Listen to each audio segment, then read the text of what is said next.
Assalamualaikum warahmatullahi wabarakatuh. Berjumpa kembali di channel Cendekia Muslim. Teman-teman semua, pada kesempatan kali ini mungkin aku akan menyampaikan beberapa hal yang terkait dengan dakwah yang dianjurkan atau diperintahkan dalam agama Islam. Allah Subhanahu wa Ta'ala berfirman dalam Quran surat Ali Imran ayat 104. A'udzubillahi minasyaitonirrajim. Bismillahirrahmanirrahim. Wal takum minkum ummati yad'una ilal khair wa ya'muruna bil ma'ruf wa yanhauna 'anil munkar wa ulaika humul muflihun. Shadaqallahul azim. Yang artinya kurang lebih, hendaklah di antara kalian ada sekelompok orang, satu komunitas umat yang senantiasa mengajak, memerintahkan kepada kebaikan dan mencegah kemungkaran, dan mereka itulah orang-orang yang beruntung. Jadi berdasarkan ayat itu kemudian para ulama itu ada terjadi perbedaan pendapat terkait dengan dakwah. Apakah dakwah ini menjadi sebuah kewajiban personal atau kewajiban kolektif? Ada ulama yang berpendapat bahwa dakwah ini adalah kewajiban personal.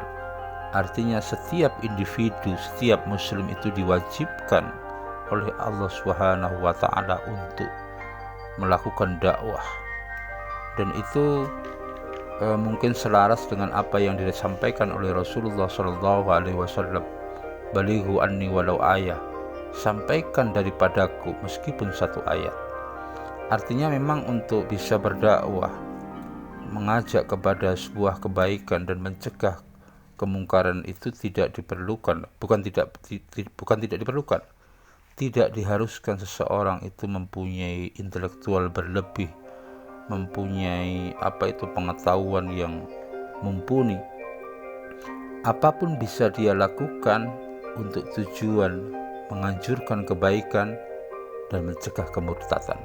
Kemudian yang kedua itu ulama-ulama yang berpendapat bahwa dakwah itu adalah kewajiban kolektif atau yang dalam bahasa agama itu fardu kifayah. Artinya kalau ada sebuah kelompok yang senantiasa menganjurkan kepada kebaikan dan mencegah kemungkaran, itu sudah dianggap cukup. Tetapi tanpa bermaksud untuk masuk kepada wilayah perbedaan itu, setidak-tidaknya ada sebuah kata sepakat bahwa dakwah itu adalah sesuatu yang diperintahkan oleh Allah dalam kehidupan setiap muslim. Teman-teman sekalian, pada beberapa tahun terakhir ini begitu marak bermunculan channel-channel diskusi lintas agama yang mungkin kalau kita runut sejarahnya, aku mungkin belum bisa menemukan siapa yang memulai adanya diskusi lintas agama ini di ruang media sosial. Tetapi yang sudah menjadi satu fakta bahwa bermunculan channel-channel diskusi lintas agama yang dimana kalau channel-channel dari non-muslim, dari teman-teman oten, itu tentu yang menjadi bahasanya adalah bagaimana mereka menyerang akidah Islam, membuat subhat-subhat yang bertujuan untuk melemahkan akidah Islam, melemahkan keimanan dari orang-orang Islam, dengan tujuan agar umat Islam itu bisa keluar dari ajaran agamanya, murtad dan masuk ke dalam barisan ajaran agama mereka. Terhadap munculnya channel-channel yang membahas soal keislaman, konsisten membuat subhatan-subhatan terhadap ajaran agama Islam, kemudian bermunculanlah channel-channel Muslim atau youtuber Muslim yang mungkin dahulu itu sebagai pionirnya. Kalau di Indonesia itu yang begitu terkenal itu almarhum Ustadz Pogo Ginta, Ustadz Nababan, kemudian Ustadz Kainama, Ustadz Hani Kristianto yang begitu gigih berdakwah, memperkuat keimanan Muslim dan membantah subhatan-subhatan yang dilontarkan oleh teman-teman umat sebelah. Kemudian pada era-era yang terakhir ini, beberapa tahun terakhir ini, yang begitu aktif di dunia YouTube dari youtuber Muslim, baik dia bergerak secara personal maupun membuat sebuah kelompok, itu yang sudah sangat terkenal. Beliau mungkin seperti Ustadz Zulkifli M. Abbas dengan gaya beliau yang begitu lugas dan tegas menyampaikan dakwah Islam, kemudian mengupas ajaran-ajaran di kitab suci Kristen. Ada juga Bang Yonatan Nandar, kemudian Bang Aristo yang secara personal senantiasa berdakwah di dunia YouTube. Kemudian ada juga yang bagian-bagian yang membentuk sebuah kelompok seperti YCC, ISDN, yang hampir setiap hari konsisten untuk menampilkan diskusi lintas agama dengan tujuan yang sama, meninggikan agama Islam, memperkuat akidah Islam, membantah subhatan-subhatan dari teman-teman sebelah.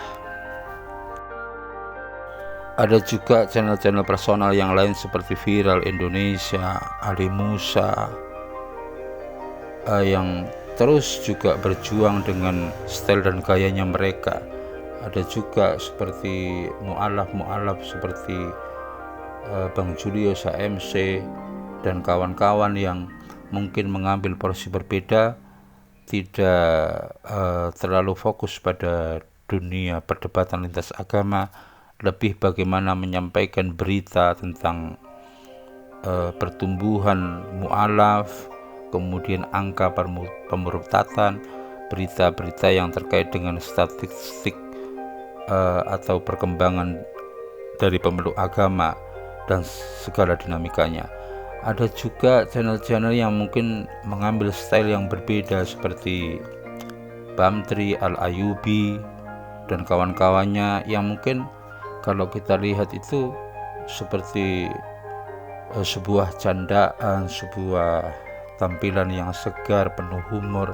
Tetapi di balik itu semua kita harus husnudzon bahwa apa yang ditampilkan oleh teman-teman yang seolah-olah bercanda itu dimaksudkan untuk mengupas habis, menunjukkan kepada dunia YouTube maksudnya, bahwa orang-orang yang gemar menghujat Nabi Muhammad SAW, menghujat Islam seperti MKJ, Saifuddin Ibrahim Zong, itu ternyata mereka adalah orang-orang yang tidak punya akhlak yang bagus. Mereka orang-orang amoral, mereka yang sering menuduh Rasulullah sebagai Nabi Cabul. Ternyata mereka sendiri dalam kehidupannya terjerat dalam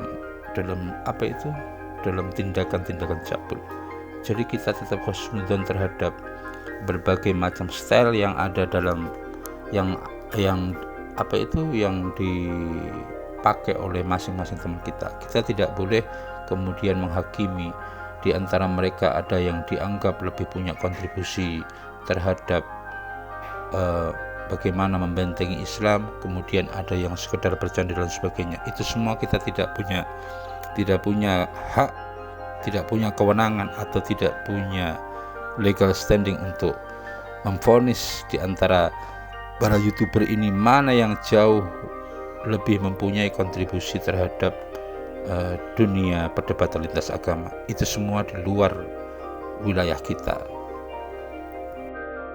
Teman-teman semuanya, ada sebuah kisah yang kisah itu mungkin tidak termuat di Al-Quran ataupun di hadis, tetapi kisah itu sebagai sebuah kisah yang inspiratif yang bisa kita ambil iktibar atau nilai-nilai di dalamnya. Ada sebuah kisah tentang semutnya Nabi Ibrahim. Saat peristiwa pembakaran Nabi Ibrahim oleh Raja Namrud, ada seekor semut yang kemudian datang ke sebuah telaga atau danau, kemudian membawa dua tetes air di punggungnya. Kemudian semut itu diejek oleh seekor gagak.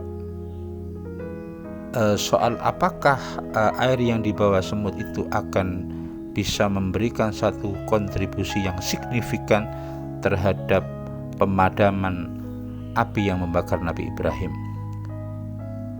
Dengan sangat lugas dan tegas semut itu menjawab kepada gagak bahwa dia tahu air yang dia bawa itu mungkin tidak memberikan kontribusi yang signifikan dalam upaya untuk memadamkan api yang membakar Nabi Ibrahim.